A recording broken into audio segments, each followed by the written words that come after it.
This presentation is the history of the Holland Fire Department. I have about 20 hours of data worth to present to you in a half hour video.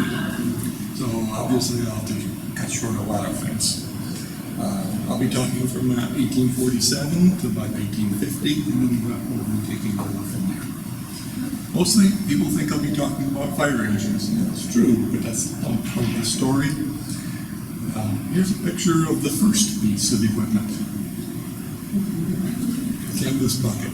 Now, it's not on a par with fire in the wheel, but the bucket is a leap in technology. Oh, I'm sorry.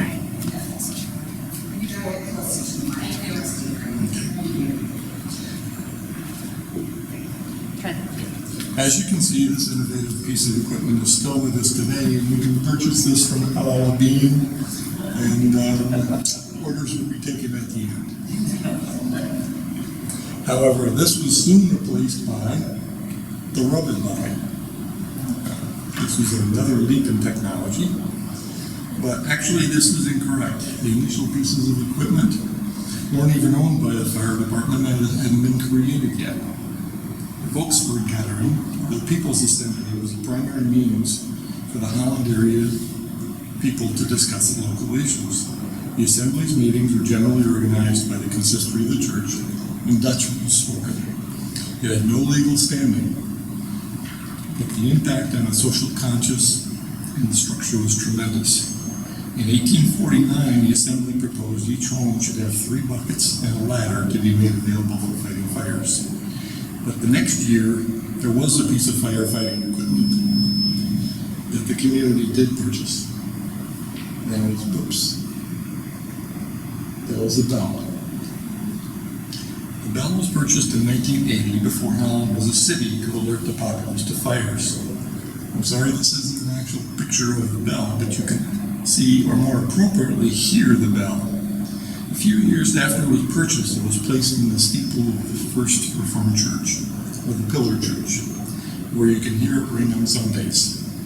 I actually went up into the steeple and had a camera. The camera malfunctioned, and it was such an adventure to get up there and never went back. The City of Holland Charter was approved in March 1867, but it wasn't until October that the city ordinance was passed forming the volunteer fire department. The ordinance mandated that the city provide its volunteers with buckets at the city's expense, but that part of the ordinance was never implemented. Those thrifty Dutch forefathers had the volunteers provide their own. The 1850 button piano box fire engine. There was a real recognized need for firefighting equipment when the city was formed. So Holland advertised and found the city of Flint had upgraded to a steam-powered fire engine. It was pulled by horses. And the manual engine, button piano type, like this one from Chicago, had become available. After negotiations, the engine was delivered to the Grand Haven Railroad Depot for $300 in December 1867. The fire engine was delivered to Grand Haven because Holland didn't have a depot yet. It was another 3 years before the railroad arrived. Actually, this engine may be Holland's, but it's not been proven. Any history of the Holland Fire Department must include an account of the Great Fire of 1871. From a technology perspective, the city was ill prepared with only 1 hand pump and 5 fire wells. When looking at the map, the fire started in the southwest of the city and made a direct line for Market Square, which is, there's the Market Square. Now, you'll notice that the fire was stopped right here at 13th Street and River. The firemen actually helped.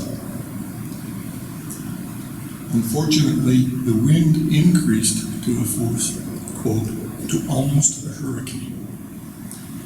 At that point, Third Church, which is at 12th and Pine,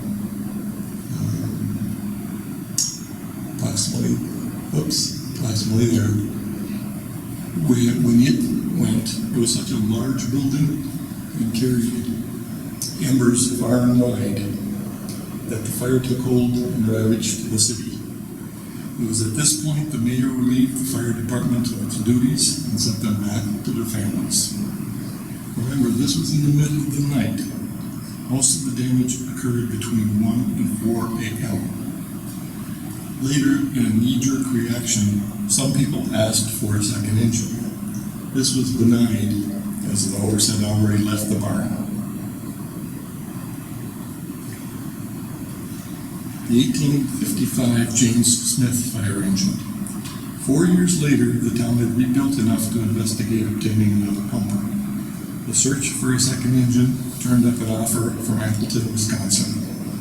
The engine had been made by the James Smith Company in New York and had two 10-inch cylinders, 23-foot-long folding brakes.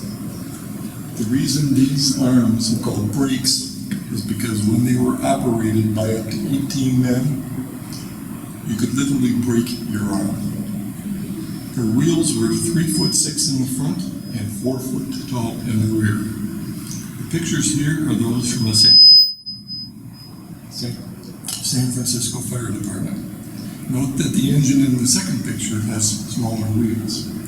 This is due to San Francisco having paved streets and paved and covered streets. Now, if this had been a 4-foot level, it's either that or the San Francisco firemen are giants. Chief Kramer was asked to travel to Appleton to submit a report. On September 1st, he returned and recommended his purchase for $500. Appleton balked and asked for $800. Then another, better, first-rate engine was found in Chicago for $500, and they guaranteed it. Appleton found out about the Chicago unit and contacted the Holland mayor, who negotiated a deal for $500 because he wasn't aware of the Chicago engine. Appleton's unit arrived in February 1876 in time for the Centennial Parade. Also in February, a new ordinance was approved forbidding any new wooden buildings in the downtown area on either main or river streets. This is one reason our old buildings are made of fireproof Waverly stone. After years of requesting a new hook and ladder truck, it was finally approved and delivered in 1879. A 35-foot ladder was also requested, but was turned down. The department still could not reach a third-floor roof. The next year, a request for 12 leather and 12 rubber buckets was approved. Buckets were still the leading technology.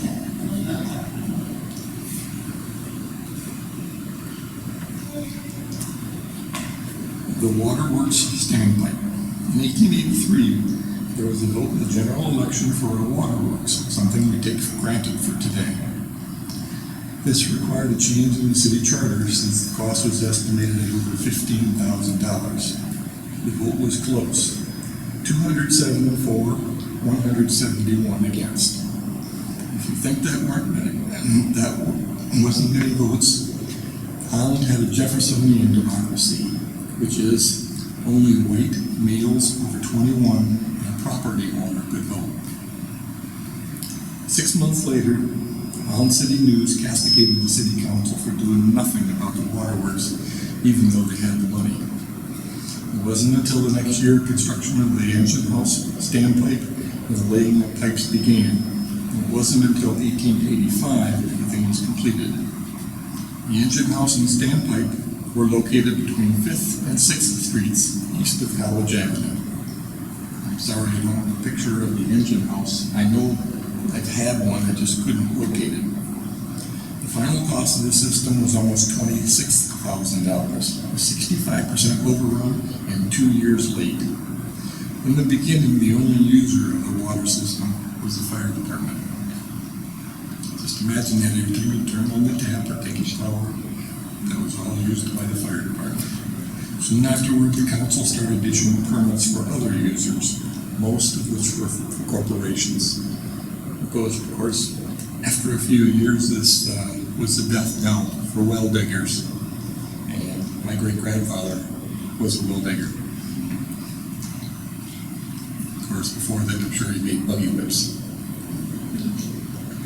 When the waterworks finally approved, the City Council also approved the sale of the Holland's first pumper and ordered a new closed cart. Because of the previous problems, the Common Council purchased the No. 2 Mockingbird missile for $35 to replace the bell. The resolution passed immediately and unanimously when it was noted the cost of bell ringing for emergencies could be eliminated with a yearly savings of $50. When the whistle was installed, observers noted its blast resembled the noise that could possibly be made by 1 million or 2 frogs in the swamp. Another commented, the sound is enough to raise all the defunct animals for several generations back.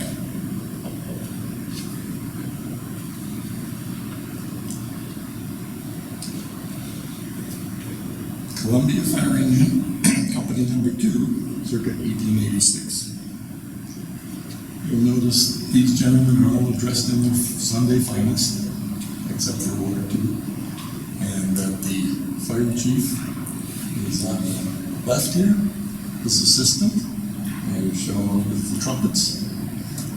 Holland had purchased 6 trumpets initially, and I don't know if any that have survived. And at the top of the 5-foot wheel, the wheels on the hose cart are 5 foot tall, you'll notice there are belts to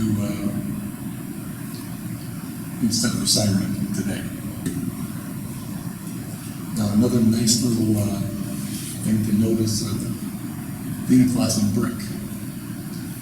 This is a typical design used above doors and windows.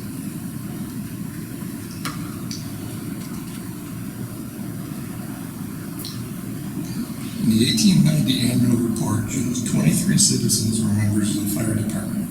There was one good hand engine not fit for service because it hadn't been sold yet, 2 good hand carts, 1 bad hand cart, hook and ladder truck, and 3,600 feet of cotton hose. 6 years later, we see a similar picture. This time they're dressed in their raincoats and helmets. The helmets were provided by the city. The raincoats and the boots were purchased by the mayor. One of the, again, you can see the nice designs from the local brick. The fire chief is in front with his trumpet, and his assistant is very indiscernible in the back. This little gentleman right here is the fire chief's son. You'll notice there was a change on the top of the hose. It's 3 lanterns for nighttime use. Now, you can probably possibly barely make out in the window up here was where the officers of the City Hall was located in the 2nd story. Fire engine No. 2, that's the one you can see today on 8th Street. Mr. George Slip. I could talk for about 2 hours about his accomplishments. In the window next is his wife. She was the city librarian. And again, in addition to City Hall being on the 2nd floor, the library was there also.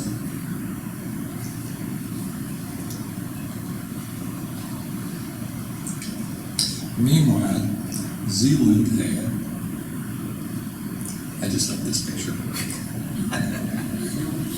Zealand had a little less area to cover, and so they got a little smaller engine.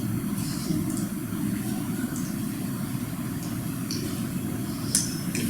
Eagle Hose Company No. 1. Notice the wooden decking out to the street.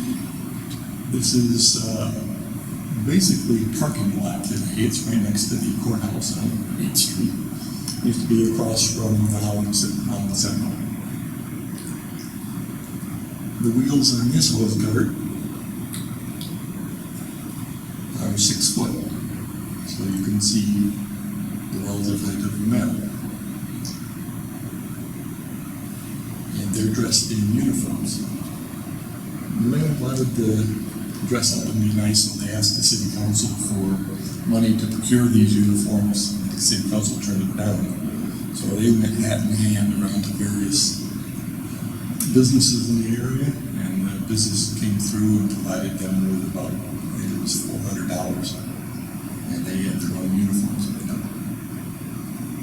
Now what's really nice about this is you can see above the doors, the windows, these, it's not stained glass, but it's colored glass, and a real nice presentation of the look.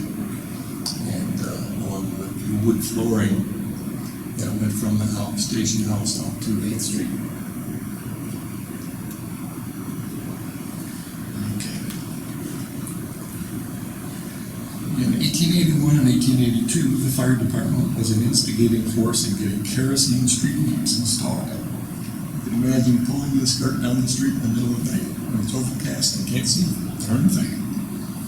In 1894, they were also a contributing force in getting electric lights installed on the 8th Street.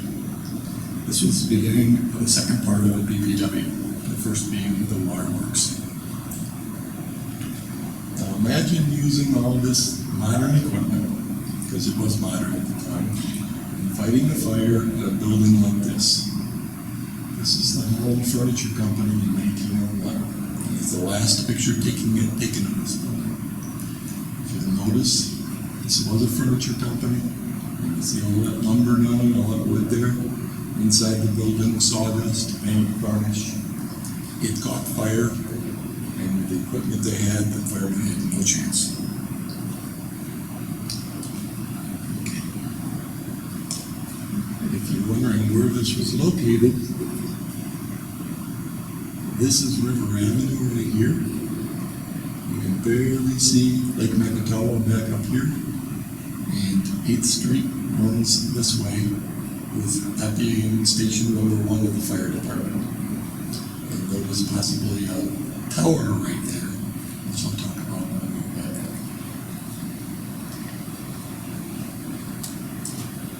Coming to the rescue was the Grinnell automatic sprinkler. This was the first commercially successful automatic sprinkler. It used a glass valve that broke when subjected to heat. The first installation in Holland was in 1900 at the Ottawa Furniture Company and proved to be an unqualified success. Sprinklers reduced the cost of fire insurance by 85%, making them cost effective. Implementation by some companies after the 1901 fire was swift.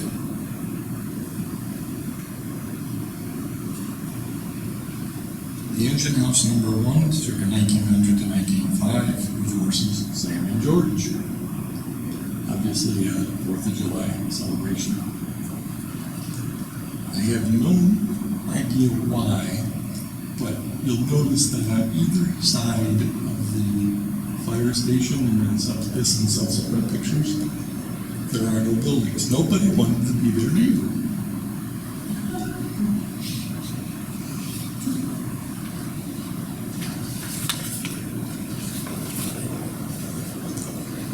The City Council had passed the buck so many times about acquiring horses for the fire department. They finally decided they couldn't decide, so they passed the buck. In 1899, they put the measure up for a public vote, and it passed 1,065 for and 250 against. This required changes to the stations for stables and larger doors. And you'll notice those wonderful glass. It's right there, but it's gone because they had to enlarge and change the door configuration for horses. 6 years later, the same big type of picture. The number of men, and of course now they have uniforms, and there's Sam and George again.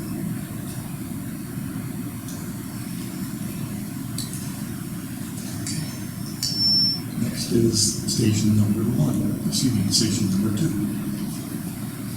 Initially, there was one nurse at this station because it had a smaller piece of equipment, but later they added the second horse. So they were an unmatched pair of different ages and strengths, which may not mean much to us today. Back in those days, matched pair was a much better situation.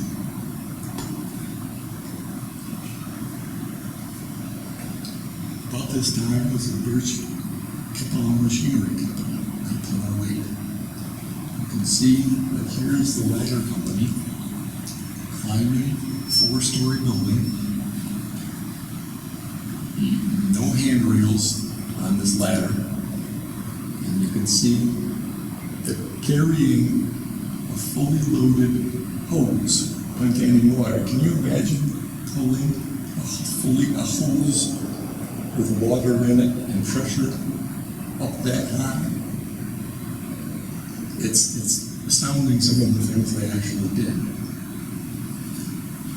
But hopefully today we have handrails on our ladders.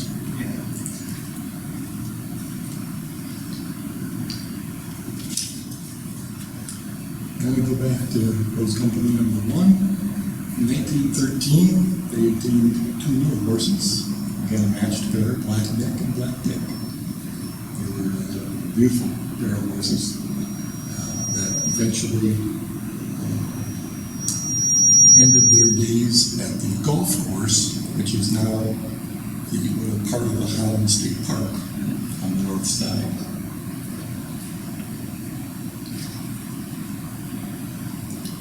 Purchased in 1914 was the Lawnmower.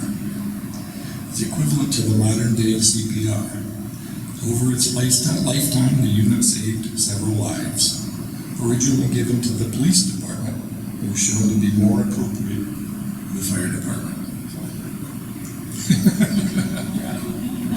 I don't know if you heard the comment from the peanut gallery, but that's right. That's right. Okay. In 1914 1915, the politics of Holland were a mess. The City Council and the Board of Commissioners of Police and Fire Departments were at war with each other. Attorneys had been hired, lawsuits had been filed, injunctions made, and generally bad relations permeated the atmosphere. Neither side was blameless. Into this situation came the need for motorized fire protection. Other cities, including Zeeland, had already had horseless units. Imagine Zeeland had a fire truck and we didn't. Motorized one. The council was deadlocked on the issue as to how to proceed. The Board of Commissioners took matters into their own hands and ordered a fire engine and hook and ladder truck from the Duplex Power Company of Charlotte, Michigan for $7,500 without telling the City Council, or even including that fact in their minutes. The council heard about this and passed a resolution against the purchase of any kind of fire apparatus. Several actions were taken and attorneys were consulted at both sides. In early 1916, the trucks arrived. After 4 months, the power car company asked for payment, as the trucks hadn't been returned and had actually been used to fight fires. The city returned the bill. Again, attorneys were consulted, and the trucks were finally returned without paying the company a dime. An editorial in the Holland City News about that situation included the statement. One of the aldermen told the chief of the fire department his vote would never go for a motor fire truck because he had never been invited to ride on any of the demonstration trips. Such pettiness is unbelievable but true. Another alderman from the 4th Ward was against the fire truck because if one was purchased, it would negate the need for a 4th Ward fire station, and the station and the status of his ward would be reduced. Yet another council member suggested they purchase a Ford motor automobile and have fire extinguishers attached to it. Now imagine going into an industrial building that's fully raging on fire, carrying a fire extinguisher, and that's all you've got.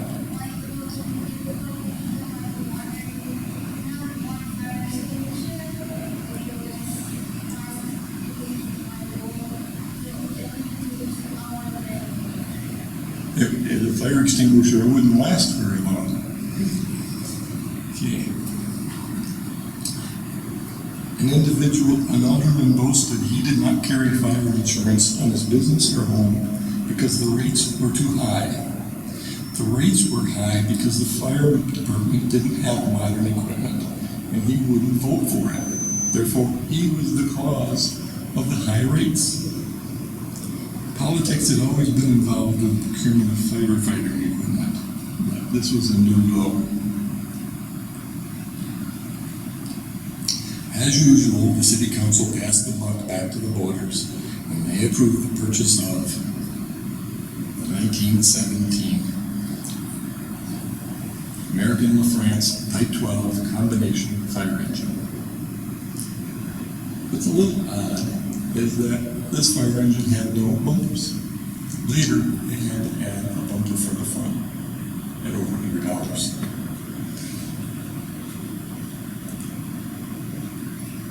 What's also not known very well is in the back, the city installed a special water tank that was unbaffled.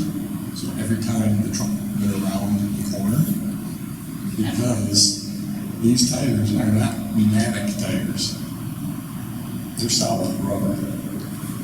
My grandfather was the driver of this truck, and he said it was also particularly nasty beast to the clutch. You'll also notice that it's chain drive here instead of normal, what would be considered today normal transmission of the truck. That was so that they could open this back up to put hose in the tank.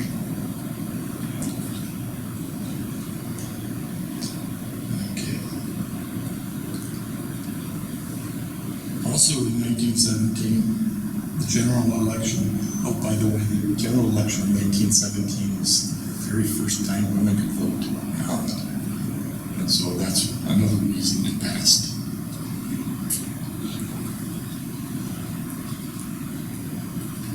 Also in 1917 was the white ladder truck. That was delivered in January 1918. What may seem odd, after their arrival, the new motorized units were put into storage for 4 months and replaced with the old horses and wagons. This was because the new vehicles, excuse me, my feet are dry, could not travel through the snow of unplowed roads and icy conditions made them too dangerous for the winter. With the advent of the automobile in its growing numbers, there was an increasing demand for snow plowing and snow removal during the winter. In 1920, the city had increased its ability to provide that service to the point where it was now feasible to use both fire trucks for the entire year. So a motion to sell the station number 2's horses was finally approved. Also in 1917 and 1918, a new million-gallon reservoir was built that allowed for 24 hours of emergency water supply, even if the waterworks pumps fail. I wish I had a picture of the fire alarm box, but I don't think I've ever been able to find one. Growing up as a kid, I lived right near one. The public fire alarm system was first installed in 1894 with 4 boxes. By 1920, there were 20 boxes, and by the 40s, this had expanded to 80. And in 1950, there were over 100 boxes. It was a very successful program, but everything has its downside. Along with faster response times from the fire department came more false alarms. There's something odd with this flyer. The address of station number 2 is shown at the top, along with the fire chief's name. I guess it's privileges thing is It was printed by the Old News Printery down near at the bottom of their address, right across the street from fire engine station number 1, which isn't listed. That was due to internal politics in the fire department. Over the years, especially in the 1800s, station number 2, and station number 1. And sometimes you have problems.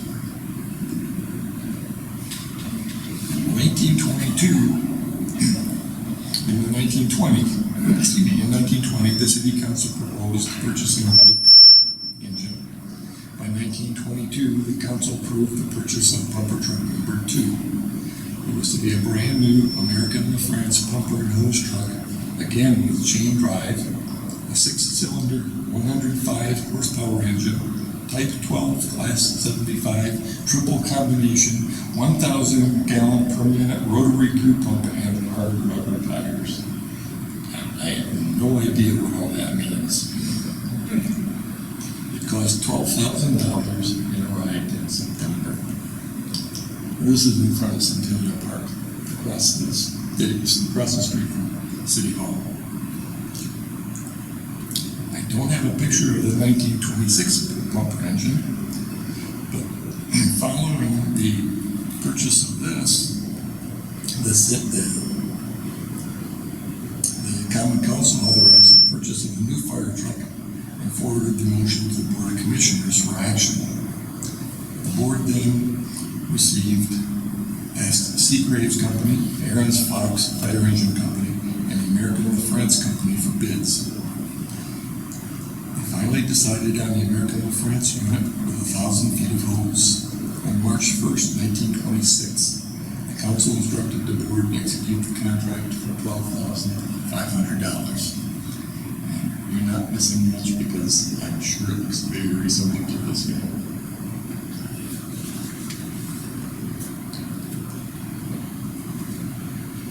During the April 1939 City Council meeting, Alderman approved purchase of a new Seagraves 65-foot aerial ladder / pumper truck for $13,822.50. Several other manufacturers submitted bids, but the Board of Commissioners and Fire Department both considered the Seagraves unit the best fit. A few weeks after the ladder truck had been purchased, Chief Bloom submitted a recommendation to both the Board and Council that the oldest pumper truck, now 23 years old, needed to be replaced.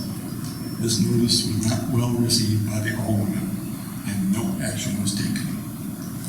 During the Fire Prevention Week in October, there was a 1-hour demonstration of the department's equipment. Front and center was the new 65-foot aerial ladder truck with a nozzle attached to the top of the ladder being directed by firemen on the ground. Also in the demonstration was a fog nozzle in various stages of adjustment.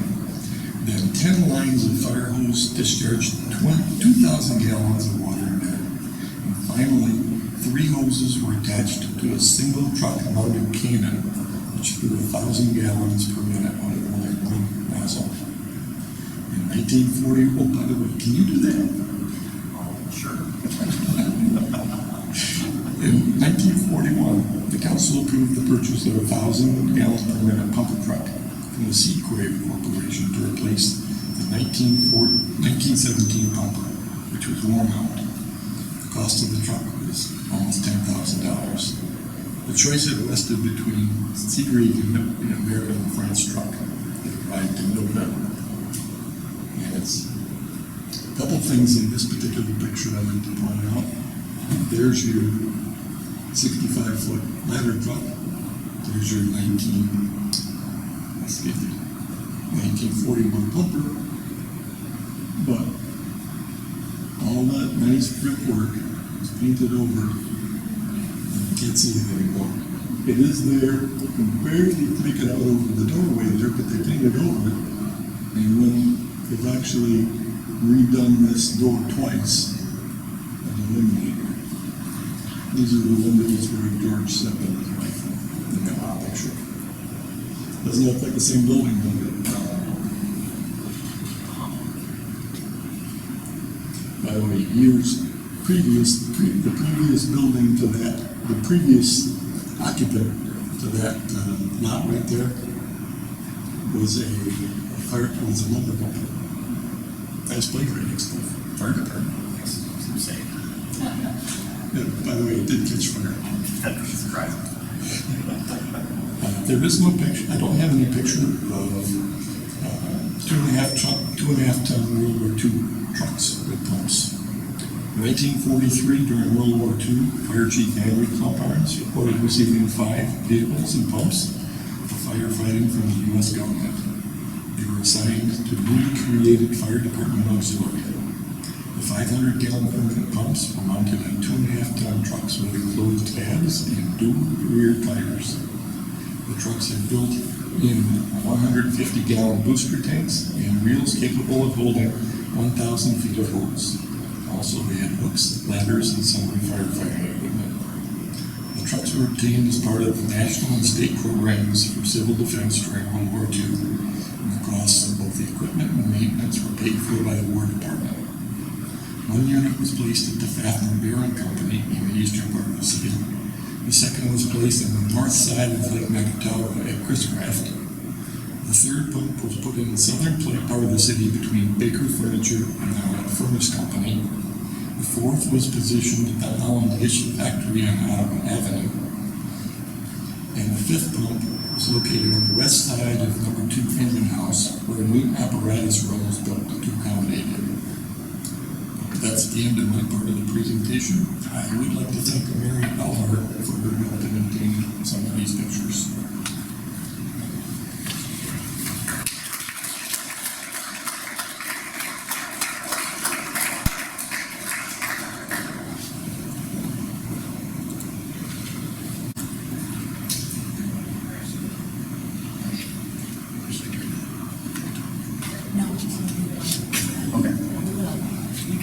Can you hear me all right? Wonderful. All right. So the portion that I have here centers on both our department and some of the neighboring departments around the area. I titled this section Unity Makes Strength because it focuses on both the City of Holland and their involvement in the fire service, and then some of the neighboring departments and how they interact. My hope is that seeing some alumni here is that we can maybe have some interaction with that. Additionally, I did raid the archives, and if anybody wants to at any point in time, I've got quite a bit of material that's over there that came out of the basement, which is where all the most important things in the fire service end up. And so that material is over there, and so if you want to look through some newspapers from, I'd say 1968 right on up to about 2002, it's all over there, and there's some pretty fascinating stuff that's there. But I do have Paul's book. I recommend it if it's anything of interest to you.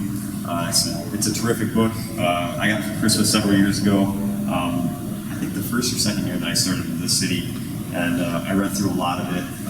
And some of my favorite parts are at the end, where the appendices are. They make reference to a lot of material and kind of connects together the little vignettes and stories that as they go along through the book. So I highly recommend it if you haven't seen it.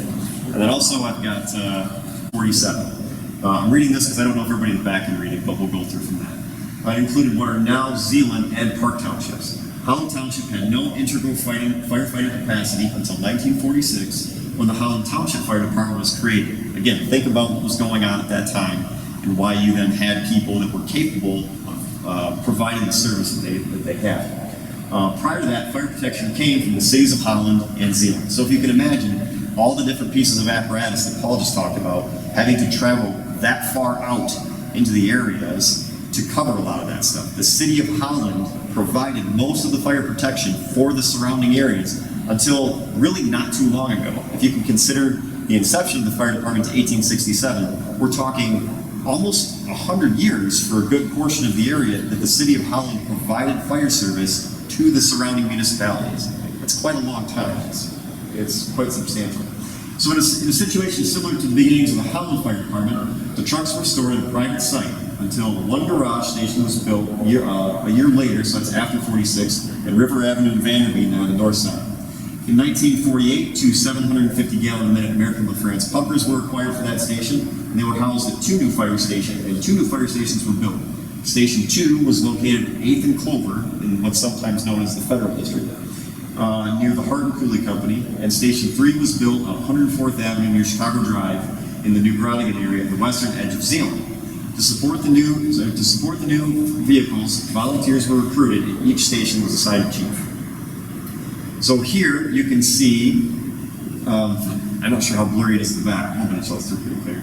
But this is mostly the interfacing area between the downtown of Holland and the surrounding township. It kind of encompasses the city in somewhat of a C shape.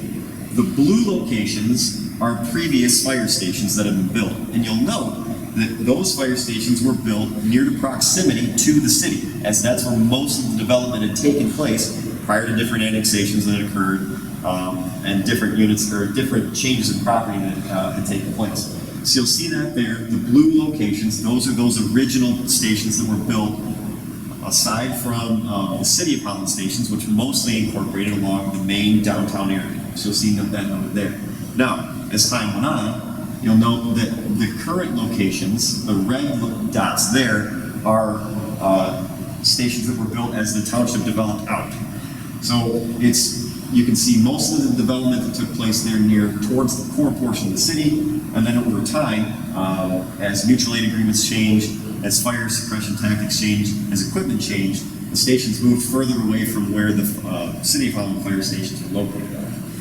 To continue there, in 1952, Station 1 on North River had a new addition which was 20 foot longer than the existing building to plan for new equipment. The old area was going to be used for a meeting room, a waiting area, and storage. The old telephone system was replaced with a two-way radio dispatch the next year. This allowed placement of receivers in the volunteers' homes, offices, and in the trucks. A new 1,000-gallon pumper was purchased in 1965, and it was made by the American Fire Apparatus Company of Battle Creek, and that was teamed up with a 1962 tanker. Again, large capacity pumps, large capacities of water, because they may not have had substantial suppression or substantial water supply systems in those more rural areas around here. In 1976, all of the governmental units in Ottawa County banded together to coordinate communications with the Ottawa County Sheriff's Department, which is still the case today, and utilized the Sheriff's Dispatch System, or the Ottawa County Central Dispatch Authority. The southern radio transmitter for the system was replaced on Holland Charter Township's water tower. So you can see when you drive by there, a lot of the radio equipment, receivers, a lot of that stuff is still present on that type of water tower. And we use things like that as repeaters to help our radio systems around here. So it's important to understand how that works. So Park Township Fire Station locations. Again, an area that was serviced largely by the Holland City Fire Department until the 1950s. So established in 1915, Park Township was incorporated from the western sections of Holland Township bordering Lake Michigan. It's about 20 square miles in area and comprised of two pieces of land separated by Lake Mactawa. It was largely made up of many old resort areas along Lake Mactawa. Fire protection for the township was originally by contract with the City of Holland and later included Holland Township. This arrangement continued even after Park Township established its own fire department in 1952. So most of the south side the South Shore area, the south side was still served by the City Fire Department, and then the Township Fire Department wound up assisting the northern portion on the north side.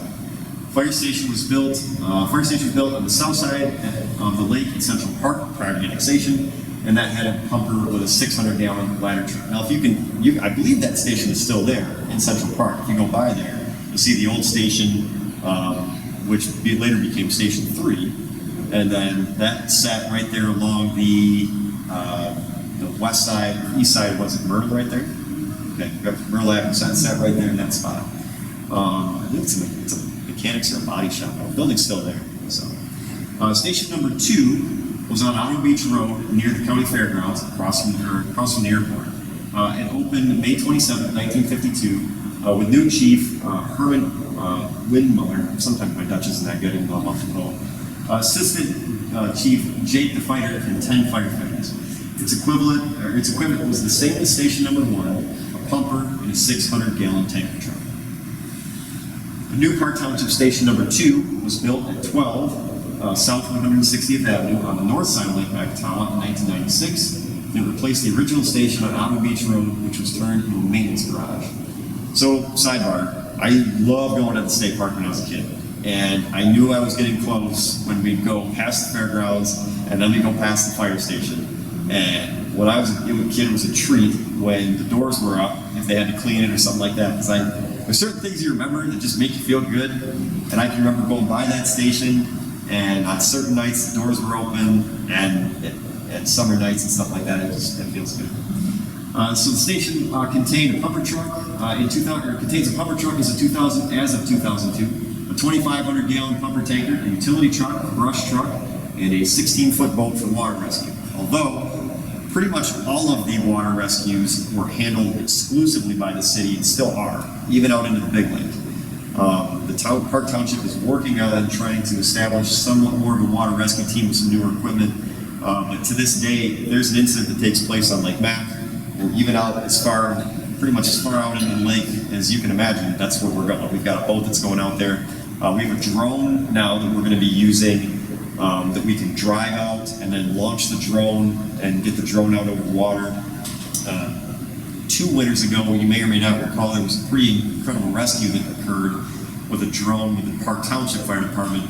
There was a gal that had slipped off an ice shelf and her dog, the folks on shore could see her dog running back and forth.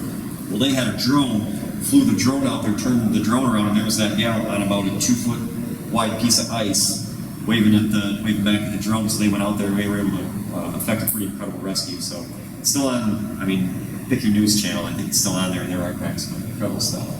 In 2003, Park Township Station Number 3 was replaced by a joint venture with the City of Holland, and it is known as the Virginia Park Station. It's located in the southern section of the township at 644 South 160th, and right alongside Holland City Number 3. So they do share that building. We don't actually operate an apparatus out of there anymore. That's no longer the case. We store things there. The ladder truck that replaced the 75-foot platform that had been purchased, I think, in the early 1970s, which is now in the Corwin Unum private collection in Bravo. So he's got that truck. But the ladder truck, the platform truck, the Bronto, you may or may not have seen it going around town. Very heavy piece of equipment, very large, heavy piece of equipment. That's stored out there at that station. But we don't currently operate anything. The Station 3 moniker in the city is more of almost like a placeholder. So if you listen to some of our radio traffic or anything like that, you'll hear Holland City Stations 1, 2, and 3 called out for an incident. Station 3 is more of a placeholder that just kind of operates there. Park Township Station map, that's where they're located. There's the old stations, as you can see in blue, and then there's the 2 new stations as seen there in red. Again, moving further from what was the core city center of Holland, because they didn't necessarily need the service anymore. It wasn't what it was, and people became trained and improved. So Village of Grass Scoop lies on both sides of the border between Fillmore and Laketown townships, and it belongs equally to both. So think of it in a view of having been founded by the early settlers of Laketown, and that township has special claim on the village. That being said, the fire station is physically located in Fillmore Township. Fillmore Township was formed in 1849 when it was attached to the Manlius Township, and Laketown Township was established in 1859 when it broke off from Newark Township. Grascott Fire Department was organized in 1942 as part of the World War II effort. Again, pretty consistent theme there. Its first fire chief was Dan Scripsma, and its basic equipment was a converted 1937 tanker truck, and in 1949 the department acquired a new truck. So during Fire Prevention Week, October of question mark, Dan Scripsma announced a new acquisition, which was a 1,200 gallon tanker. The tanker is a modified 1953 International that had been customized and Knowles hatchery by volunteers. So that's their location of the current station. My blue spot didn't show up as well as I had hoped, but it was at present just across from the Grascott Hardware. And Paul, I understand you have a special connection with that spot, as you indicated in an email. That was what? My great-grandfather owned the chemical store. Yeah. At that lot. Yeah, right across the street, right? No, on On the lot. And then they built the fire station at that point? Yeah, interesting stuff. He sold it in 1870. Okay. So, well, hopefully he made a pretty penny doing that. You never know. But that's locations of, so that's our neighboring departments. It's the primary neighboring departments. I have always had questions being, coming from Grinnell, being here a lot, is, well, why don't we work with Zealand, right? Why don't we work with a certain department? Why don't we, and I never had good answers on that. And so at the time, from what my understanding is, and now it's important to understand the working relationship that the different organizations have. This city takes the firefighters, I think this is fair to say, I'm amongst friends here, so I'm going to say this out loud. We take a great deal of pride in what we do in terms of the service and the level of service that we provide. and the level and quality of the job that we do. And I believe that if you go through the book, that's pretty persistent throughout the entire time.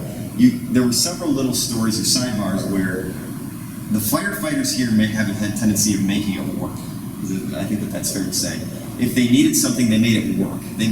We make it happen, and we wear that pretty professionally. And so, over time, we haven't been really inclined to call for help. Is that fair to say? We prefer to handle the incident ourselves, and that's a pretty persistent theme throughout most of the 50s, 60s, 70s, 80s, and then you start to see it fade off towards the 90s. Is when we started having to call for other agencies and get other departments involved. So responding and working together between local fire departments was not common. Consider the following. City of Holland Fire Department was organized decades before surrounding municipalities developed their fire departments. We went and helped you. It's not you that came and helped us. It's our job, it's our service that we provide, right? So it wasn't common. It wasn't in our normal manner of thinking. So consider this: in 1867, for Holland Fire, that's when we were established, all the way to 1952 for Park Township. That's quite a stretch of time that we provided that service. We did that, right? Departments operated with different communication systems. They were spread across different counties. Allegan versus Ottawa. There was different ways that the radio stations did or didn't interface, or our basic communication. That's all changed dramatically, even in the past 20 years. So that's unique things just amongst municipalities that in different counties that occur. The fire departments developed with different training. They developed different requirements that were internal to some of their specific organizations and the places that they worked, and they had different standard operating procedures. Fire response equipment and tactics were also different. If you can imagine here in the photo with the ladder that Paul showed, that's something that this department had. That's something that this department trained on. We had buildings where we were expected to be able to do things like that. Different municipalities or the local surrounding areas may have had different structures. They may have had more farmhouses than they had factories. And so the requirements, or at least the need and the type of tactics that were used to suppress the fire were different. They may or may not have had good water supplies, and that's why they carried more water on their trucks. All of those things lend themselves to different departments operating in different ways. City Fire Department versus Township Fire Department. I guess, does that sound fair? So the differences in distance did not promote cooperation early on. While there were no openness agreements between departments, there's plenty of anecdotal evidence that the neighboring departments did not, in capital letters, call each other, unless they absolutely had to. And there were plenty of incidents that occurred where there was absolutely something that had to happen. So here's some probably more familiar photos for some folks looking in here. I did raid the catalog in the basement, and we got some good stuff there. But what you're looking at there, that barn with the gentleman over there on the left-hand side, that's still there. You're looking to the southeast.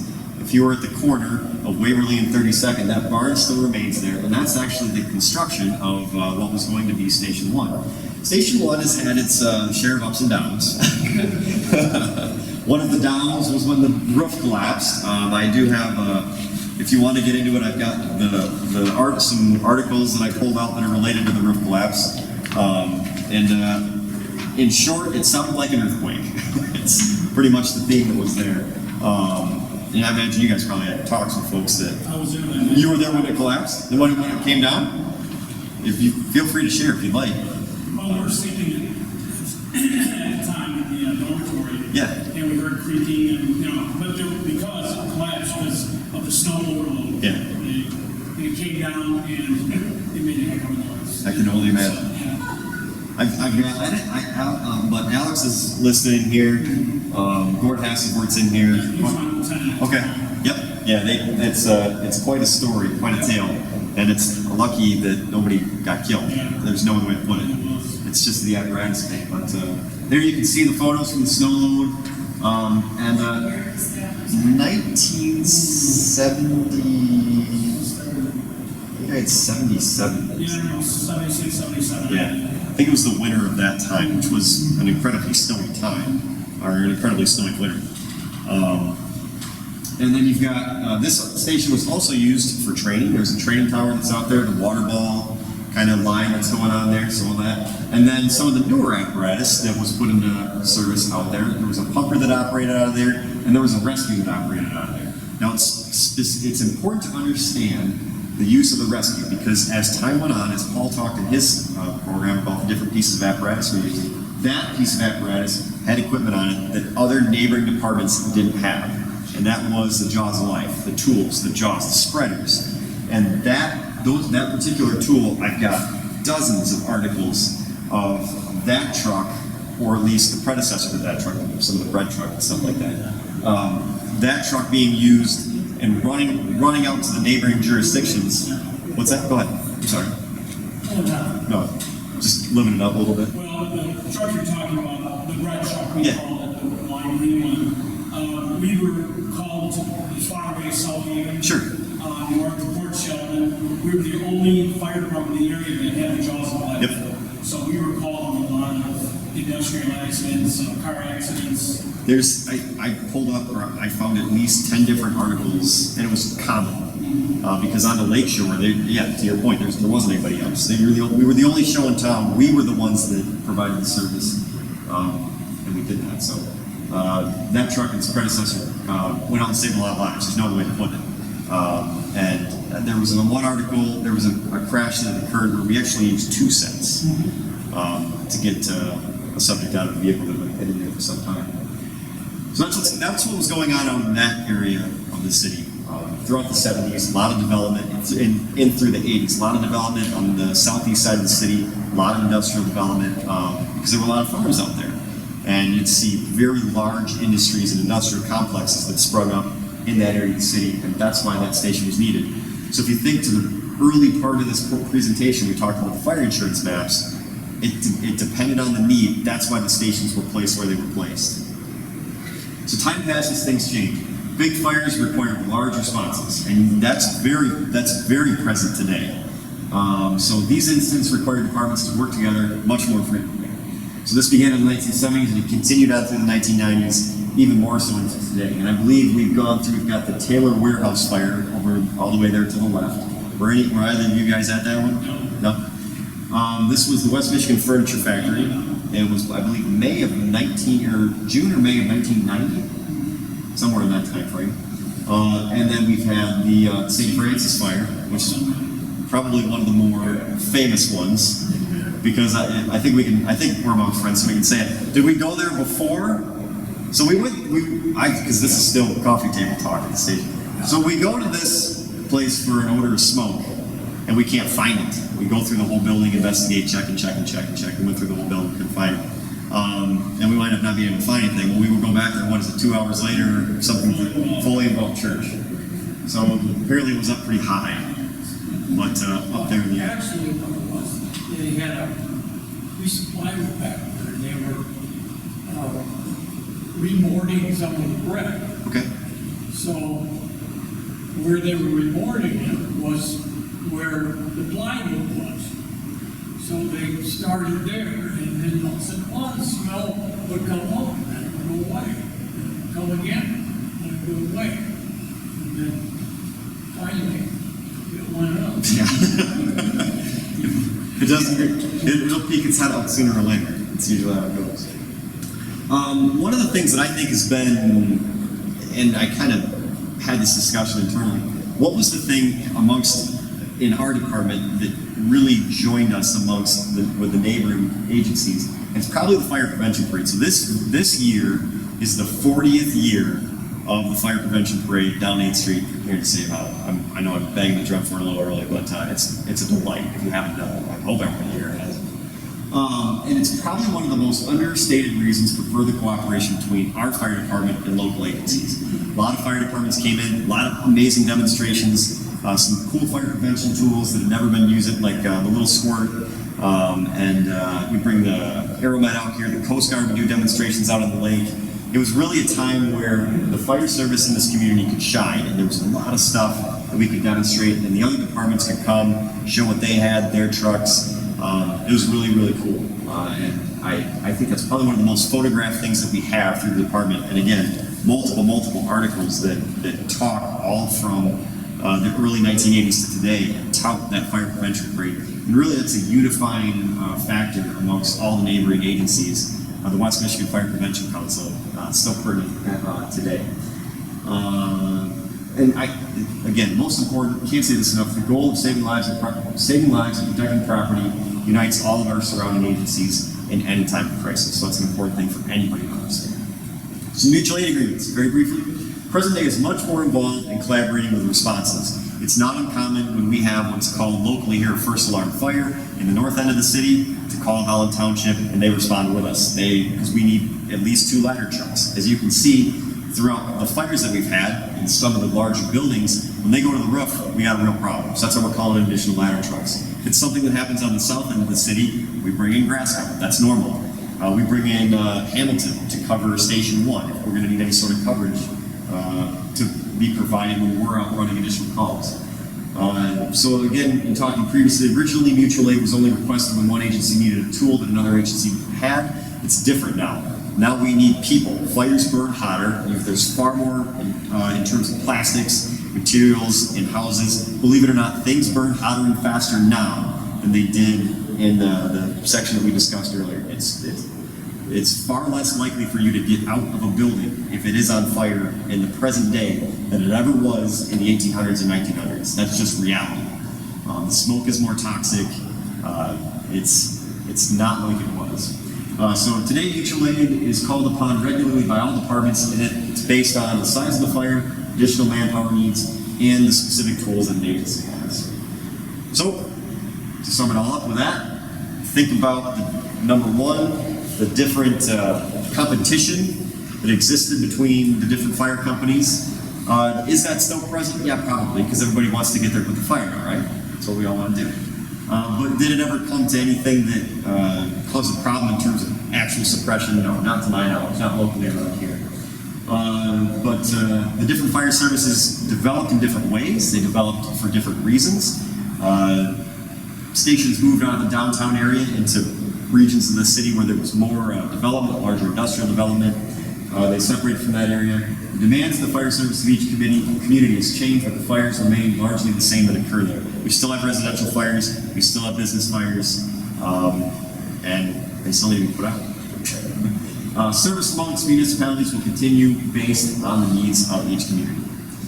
And that's been pretty consistent then as it is today. So the type of trucks that we need, the type of manpower, the type of equipment that we need, it's all based on what the need is. I did bring a bunch of stuff out of the archives if anybody wants to take a peek at it. I don't know what the game plan is from here, but if you want to see any of that material, it's there to be seen, it's there to be reviewed. Probably some good memories for some folks to be able to look back through and see some different news articles from the 1980s. You'd see a lot of the crises that occurred around the world were present in 1981 as they are today. So it's pretty interesting to go back through and review that. So very good. Thanks for your time. Yeah, go ahead. I'm sorry. One thing you didn't touch on, Brett, is that Holland City also runs medical centers. Yeah, oh yeah. So we're all EMT basics, and we run a lot of medical calls. I've been retired since 2010, and I spent 36 years with the City of Holland Fire Department. So, and Brent's he's our fire marshal and does a fantastic job. I do what I can. And he's in charge of our medical training also. Yep. So we run a lot of medical calls in the City of Holland. Yeah, we ran just under 4,000 incidents last year, and about north of, or at least approximately 70%, somewhere between 60 and 70% of those are EMS calls, which is quite a bit. So it is important. And when you see us out there going around, that's usually what we're doing. If you see red lights and sirens, somebody's having a bad day. So, thank you. Yeah, go ahead. I'm sorry. What would you consider the biggest challenge to the fire service right now? Presently? Yes. Gosh. That's tough. I wish the public understood the risk that they have in their homes. I have a unique perspective in terms of being responsible for the inspections, the education, and the investigations. And I just investigated a fire yesterday that it was a minor fire. But there's things that happened that if we just take a quick step or a quick tap the brakes a little bit and think about what it is that we're doing, those incidents can be prevented. I'd say that's it.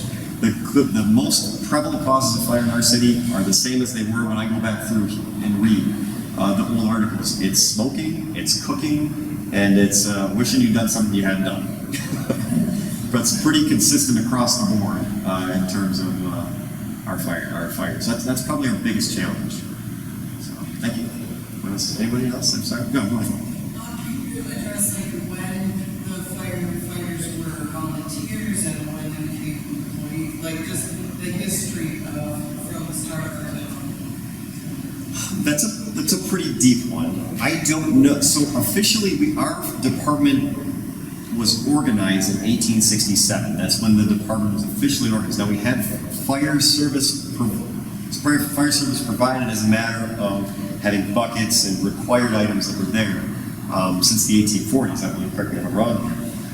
But from there, the fire service goes through different versions, right?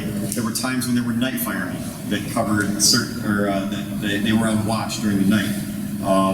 But the present day when we had full-time uniformed firefighters, I don't recall off the top of my head. I don't know when we started as a full-time organization. Pretty close to 1890. We had full-time paid firefighters, is that what it was? Okay. Pretty close to 1890 is what it sounds like. But the paid-on-call side, or having volunteer, I guess, because they're not truly volunteer. They're a paid-on-call group. There are fire departments out there where you're full-blown volunteer and you don't get paid at all, period. But from the paid-on-call side of it, that's been present here, I mean, as far back as the organized organization of the fire service in the city. So from 1867 to present, there was some component of a paid-on-call or volunteer service that was present right at that time. Go ahead. In the late 1880s, 1890s, a typical volunteer would get two things. He'd get $5 a year, and he'd get free poll tax. In other words, and he didn't have to serve on jury duty. Incentives. You can only imagine. So, that answer that one? For the most part? Go ahead. So you mentioned at the end of your discussion with us about fires were higher than more toxic than they Yes. were 100 years ago. Yeah. What have you seen since your career position with health related issues with firefighters? Oh, more than I wish I had. Boy, that's a deep one too. I've got a 6-month-old baby at home now, and I know that I have been to incidents, and these guys probably have too. We've lost people to cancer. There's no other way to put it. So what I think about most now is the toxic stuff that I've been exposed to in 20 years.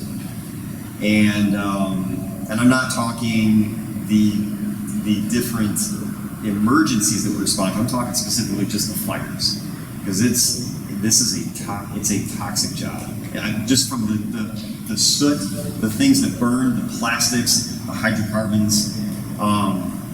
One of the things that I became probably most passionate about here is exposure to hydrogen cyanide. So hydrogen cyanide, there's two things in a house fire. When it's important to understand this. When people say, or you read in the newspaper, they were harmed, or they were injured, or they were killed by smoke inhalation, right? That's the most common thing that you hear related to a fire injury is they had smoke inhalation. Smoke inhalation is a combination of two things. It's exposure to hydrogen cyanide, and it's exposure to carbon monoxide.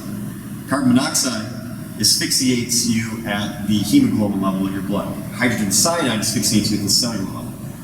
That's the worst part of what we get exposed to, is the smoke and the soot. Now, we carry an antidote. This fire department was the first one in the area to carry an antidote for hydrogen cyanide. And it's called hydroxycobalamin, and we've used it. We used it, and we saved a guy in working with our ALS partners on Maple Avenue last January. And I don't think that guy was going to make it, in my opinion. But the toxic things that we're involved in, I'd say that's the biggest thing that the toxic smoke is. It's tough. So thinking back along that, you know, like when I think about my kid now, it's like I want to be here as long as I possibly can. God willing, I just want to, I want to be around as long as I can. But I know the stuff that we know what we've breathed and wish we hadn't, and it's I think that's probably what the bigger thing is. So, yeah. Right, look at the foam we use. Yes. PFAS, it's coming into effect. I know. Yep. And a lot, I mean, we fought fires with foam on Yep. car fires and everything else, and we used to walk through it. It was normal. Yeah. And then you find out later it was super toxic. Yep. So that's probably the most troubling thing, especially when you talk about house fires and stuff like that, is the toxicity and the things that it's all right. Then you find out that wasn't all right. So, but what are you gonna do? Take each day as it comes, right? That's all you can do. Put a smile on. Enjoy it. What else? Yes. Here's more leather. Oh gosh, you ever feel that one? The leather hose was actually an invention of the Dutch. There were a pair of brothers that invented the modern fire hose in 11. And it was actually sewn like a boot in inverted couplings were put at, and they created a 50-foot, which is still leather equivalent. Yeah, we got 50 and 100 sections. Yeah. So the modern, and this was back in the 1700s. So the Dutch were the first to put in street lamps for the firefighters, so they could see their way at the night. They were the first with modern hose, and they had relatively modern for the time equipment pumping equipment. So they were pretty much at the forefront. And our ancestors came here in 1847 and forgot all that. You're not wrong. But when you think, I'm sorry. When was leather like replaced? When When was it replaced? Well, cotton planting at least in Holland was around the 1880s. It's all Well before that. The hose reels that you saw up here, that was cotton. there's 1880s. At least by, yes. But the very, very first hoses were made for leather. Oh, by the way, typical lifetime of a hose back in those days was 15 years. And almost every year, the fire department's out there, we need more hoses, sure, more hoses. And there was 1 year that they said they had 4,700 feet of hose. The next year they had less than 2,000 because it was so overfilled. And the city council finally recognized a real problem. It's probably 15 years that you didn't use it. It's out of the shelf. I think it's good for 15 years. The other thing I didn't talk about that picture of the building, fire station number 1 with the tower. What would happen is after a fire, they would bring the hose back and they would hang it and to drain all the water and also the water. Yeah. That's why both stations 1 and 2 have a hose jet or a hose tower. Because, I mean, that's a holdover from, the 1800s. Yeah, when the very first firehouses were built. And unfortunately, the fire hose at station number 1 was built out of wood. And in the 1930s, I believe, it was torn down because of the black. But station number 2, which is still in existence, was built out of brick. So that's still on. Well, the real odd fact is that in station number 2, they wanted to put a clock at the top of the hose station. The city council voted it down because the east part of the city was the only one that could see that clock tower, and the west side couldn't. There was a political schism along River Avenue politically, and so the alderman in the east part of the city said, no, we're not going to do that.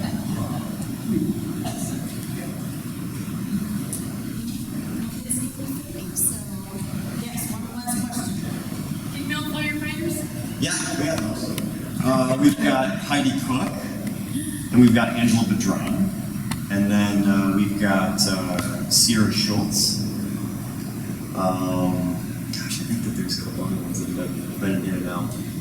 But I mean, that's been a change that, I mean, you gentlemen have seen throughout your We careers. just had Heidi. Yeah. Yeah, I don't, Heidi started, I think, because I was, interestingly enough, I was looking at our different starting dates today. I think she's in 02 or 03, somewhere in that neighborhood. I think she had started around here. Yeah, I mean, when you look at the stations were designed for men. I mean, they weren't separate bathrooms or anything like that. I mean, that's different. Today we're building new stations, and it's you know, it's different. There's facilities for everybody now, so it's good to make that change as time went on. It's necessary. Thank you very much. Yeah, thank you.